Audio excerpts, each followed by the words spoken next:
Зүгээр байж байгаа л их мөнгө аваад авах боломж харамсалтай байхгүй. Эрдэнэс 5-7 ногдол ашгийг монголчуудад тараана гэдэг мэдээлэл бол цагаан сар тэмдэглэж байх 7 хоногийн хамгийн анхаарал татгууц мэдээлэл байлаа. Энэ компани 1.1 их 80 төгрөгийн цэвэр ашигтай ажиллаад тэгээд төлөөлөл өдөрт зөвлөн оролдоод за манай компани хувийг хин эзэмшдэг үлээ ногдол ашгаа хуваарлана гэж шийдвэр гаргажээ. За ингээд ногдол ашгийг хамгийн том хувьцаа эзэмшигч нь бол засгийн газар. Тэгэхээр тийшээгээ 786 тэрбум төгрөгийн дийлэнх нь явах нэ. За ингээд 208 тэрбум төгрөг болохоор 3.5 сая монголчууд хувааж авах нь. Өөрөөр хэлбэл хувьцаа эзэмшигчид бүрт 63 мянган төгрөг ногдох юм байна. За ингээд энэ их мөнгийг 60 хэдэн мянган төгрөг чинь нэг хүнд бол одоо ерөөсө шалтай юм биш шүү дээ. Нийтдээ бол 208 тэрбум. Энийг ингээд тараагаад алга болчихж байгаа нь ямар ч үр дүнгүй байна гэдэг шүүмжлэг бол хүмүүс хэлж байгаа. Зөв ёсны асуудал. Тэр одоо мөнгийг тарааж байгаа оронд нөгөө чи ингээд хэрэглээний бараа болоод гараа явчихна. Нөгөө ирээний барааг дэмжинэ гэд манайх ярьдаг шүү дээ. Тэрний оронд цахилгаан станц барьчи ингэчий гэдэг хүмүүс ярьж байна, ойлгож байгаа. Гэхдээ нэг асуудал байна. Тэрний юу гэхээр хуулиараа та компани хувь эзэмшигч бол хэрвээ ашигтай ажиллах юм бол тэндээсээ хувьцааныхаа ногдол ашгийг авах хэрэгтэй. Ингээд энэ компани ашигтай болцсон учраас та бол ногдол ашиг авах хэрэгтэй байна. Тэгэхгүй таны ногдол ашгийг өмнөөс нөө байж наатар чи станц барьчи, наатар чи зам барьчи гэх ийм ирэх бол байхгүй. За тэгээ энэ одоо харамсалтай гэх үү, ямар ч байсан тарааж авах нь байна. Эсвэл золоор гэх үү, бас янз бүрийн хэрэгтэй хэрэггүй төслүүдэд зарцуулж магадгүй. Ямар ч байсан ингээд хүмүүсийн гадар очих нэ. За ингээд ирж байгаа мөнгө нь хоёрын хооронд жоох юм байна шүү дээ. Тэгэхээр зэрэг ер нь навсааваагүй яд юм бэ гэдэг тэрний хооронд юм барьчвал яасан гэдэг бас юм гомдол явж байгаа. Тэгэхээр ер нь цаашдаа бид нэг юм анхаарах хэрэгтэй. Хувьцаа хизээ үн цэнтэй болдог вэ гэхээр арилжаалах үед одоо жишээлбэл хин нэгэн ногдол ашиг хүлээж байгаа 100 мянган төгрөг авч байхаа оронд сая төгрөгөөр хувьцаагаа зарчих сонирхолтой байж магадгүй.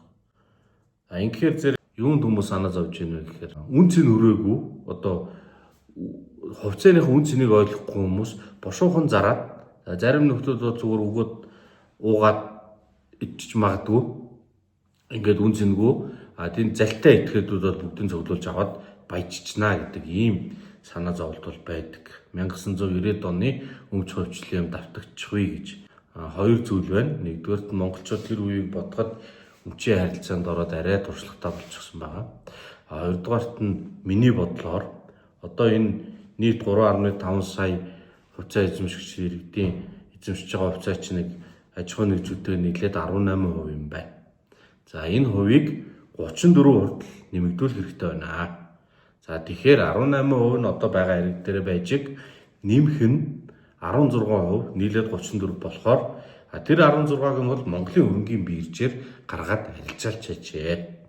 34% яагаад тэгэхээр 34% гэдэг бол компани том хувь. Энэ бол хяналтын багц. Тэгэхээр энэ 34%-ийн хяналтын багцын хувьцаа эзэмшигчд буюу нийтийн хувьцаа эзэмшигчдийн төлөөлөл өдөрт зөвлөлд орж ажиллана. Ингээд улс төрчдийн намын бодлогоор явдаг элдв янзын төсөл мөнгө угаах, нүүрсээ хямдруулж хэмжээгээр зарж алдагдалд орох энэ зүйлсийг хянахад дэм болно. Эрдэнэс 5-7 компанидаа болохоор их хэмжээний хөрөнгө оруулах боломж болж гарч ирээд тэрүүгээрээ эрүүл хөрөнгө оруулаад нөгөө цахилгаан станцаа бариад 5-7 цахилгаан станц гээд баригдахгүй байгаа шүү дээ. Тэгээд өөр одоо янз бүрийн нүүрсний боловсруулах төслүүдэд хэрэгжүүлж эхлэх байдлаар ашиглах боломжтой. Тэгэх юм бол нөгөө хувьцаа эзэмшигчдийн чинь тэр арилжаанд ороогүй өмнөх хувьцаа эзэмшигчдийн ч хувьцааны үнц нь өсөд явна. За ийм эрүү зүйлрүү бол орох хэрэгтэй гэж би бол хувьдаа бодож байгаа юм. Ингэх юм бол нөгөө хувьцааны үнцний алдчихгүй одоо байгаа хувьцаагаа тараагаад дуучна гэдэг айцч багасна. Дээрээс нь нэмж гарах хувьцаагаа арилжаагаар өгчхөөр хөрөнгийн биржийн Монголын үндэсний хөрөнгийн биржийн үйл ажиллагаа төвчнэ гэж бодож байна. За ингээд дүгнээд хэлвээс ямар ч байсан монголчууд та бид Эрдэнэс 5-7 компани хувьцаа эзэмшигчд. За ингээд 18 компани 18%-ийг эзэмшиж байгаа учраас хуулиараа тэр ногдол ашигтай ажилласан үед нь авах болно. Ингээд авахаар нэг хүнд очиж байгаа хэмжээнд хэтэрхий баг 60 мянган төгрөг байна штэ гэд гомдлж байгаа. Тэгэхдээ зүгээр байж байгаа л их мөнгө аваад авах боломж харамсалтай байхгүй.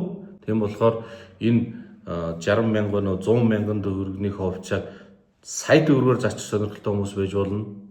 За тэгээд бүгдээрийн арилжаанд оруулчихаар зэрэг нөөхөө хямдхан зараад ингээ хохорчж магадгүй гэж айж байгаа. Тийм болохоор тэр хувьцаанд байжэг одоохондоо эрсдлээ бодоод хөдлөхгүй байжээ. Хүмүүс илүү сайн ойлгоод нэмэлтээр 16% хувьцаа гаргаад нийлбэр дүнгийн монголчууд иргэд 34% эзэмшдэг болгоё. Нэмэлт гарах 16%-ийг хөрөнгөний биржээр арилжаалаад зах зээлээ идэвхжүүлье гэдэг ийм санаа нэгдүгээр хэлмээр байна. Хоёрдугаарт нь энэ ногдол ашиг гэдэг бол хувь эзэмшигчийн авж байгаа ашиг. Түүнээс гадна уул уурхай эрхлээд мөрс зарж байгаа учраас нөөцийн төлбөрийг төлдөг хуультай. Тэр нөөцийн төлбөрөөс бид нар хуримтлалын сан буюу баялагын санд хадгалдаг. Тэр хуримтлалын санд хадгалж байгаа мөнгө нь сая цагаан сарын өмнө бас бэлэг боллоо гэд засгийн газраас ярьсан. Тэр нь болохоор зэрэг 2030 он хүртэл ингээ хуримтлуулж байгаа дараа нь монголчууд нэрийн даасан дээрээсээ орон сууц боловсрол эрүүл мэндэд ашиглана гэж байна. Тэгэхээр энэ баялагын сан нь бол тийшээ явна. Баялагын сангийн бас нэг дэд сан нь болохоор хөгжлийн сан буюу ашиг батлын үн ердийн байдлаас илүү үнэтэй байх үед илүү цашгаас олсон орлогоор хөгжлийн сандаа оримтлуулж хагаад хөгжлийн төслүүд зам гүүр станц юу гэдэг ингээд барина. За энэ барина гэдэг зүйл бол улс төрчдийн шийдвэрээр явна. Энд бол бид нар маш болгоомжтой хандах хэрэгтэй. Ягаад гэвэл дахиад улс төрчсөн хийргсэн намын хин нэгний ашиг сонирхлын юм юмнуудад мөнгө хялтгүй байх магадлалтай. Тэгэхээр уг нь бол ийм илүү цолсон орлогыг юунд хэрэглэдэг вэ гэхээр дотоодод худалдаа авалт хийж инфляц үүсгэх биш. Гадаадын одоо жишээ нь Америкийн хаа нэгэн газар хөгжиж байгаа юм технологийн том найдвартай хувьцаанаас худалдаж аваад тэрийгээ нөгөө хувь эзэмшигч иргэдтэй ногдол ашиг байдлаар өгдөг. Тэгэхээр нөгөөдүүд нь авчаад олон улсын бирж дээр буцаад зараад хэд дахин өндөр ашиг авдаг иймэрхүү жишээнүүд бол байна. Тэр нь болохоор нөгөө манайхны баялагын сан гэдэг агуулгыг хуулинд оруулж ирэхдээ иш тат жишээ болгосон Норвеги, Сингапурын жишээнүүд байгаа. Энэ тохиолдолд яадаг вэ гэхээр нөгөө иргэдэд ирж байгаа мөнгө нь бэлэн мөнгө хэлбэрээр орж ирээд буцаад одоо дотооддын худалдаа авалтыг өсгөөд инфляц өсгөх буюу мөнгөний чанарын худалдаа авалтыг бууруулдаг, үн нэмэгдүүлдэг сөрөг нөлөөнөөс зугтах арга. Эсвэргээрээ гадаадын том компани хувьцаа авчихаар зэрэг нөгөөх нь ашиг нь нэмэгдэхээр илүү их валют орж ирнэ. Буюу Монголын дам утгаараа экспортыг нэмж валют урсгалыг оруулж ирж байгаа юм шиг. Ингээд энэ хувьцаа эзэмшиж байгаа тэр Сингапур бол жижиг, Норвеги ч жижиг шүү дээ. Энэ цөөн ард түмчин дэлхийн бизнест оролцдог болж байгаа. Энэ агуулгаараа баялагын сан, хөгжлийн сан тэр илүүдл хуримтлуулсан мөнгийг өрн таран хийхээ оронд олон улсын хөрөнгө оруулалт хийдэг Норвегийн жишгээр, Сингапурын жишгээр явмаар байгаа юм аа. За энэ өөрчлөлтийг бид нар ер нь эрх зүйд бол хийх хэрэгтэй гэж би бодож байгаа. Нэлээд олон хүмүүстэй бол ярьсан.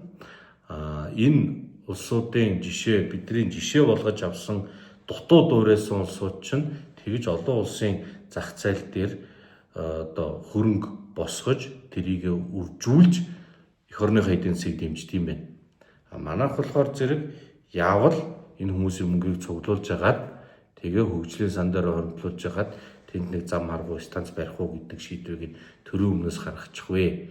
Өөрөөр хэлбэл яаж энэ хүмүүсийн мөнгийг одоо том гадаадын төсөл дээр оруулж арвижуулах өгөх вэ биш, яаж хоримтлуулж агаад зарцуулах вэ гэдэг хандлагатаагаар энэ хууль бол бичигдсэн байгааг ер нь бол цаг нь ирэхээр залруулах шаардлагатай гэж үзэж байгаа.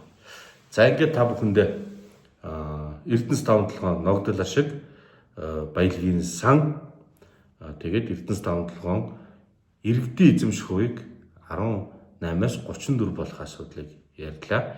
Монголчууд баялагтай эзэн байна гэж боддог бол төрөөс хишиг хайр гордох биш, хувьцаагаа эзэмшээд дэрийг арилжаалаад ашиг олдог амьд харилцаатаа ингээд банкны салбар хөрөнгөний бирж давхар явдаг байх хэрэгтэй юм аа. За анхаарал тавьсан баярлалаа.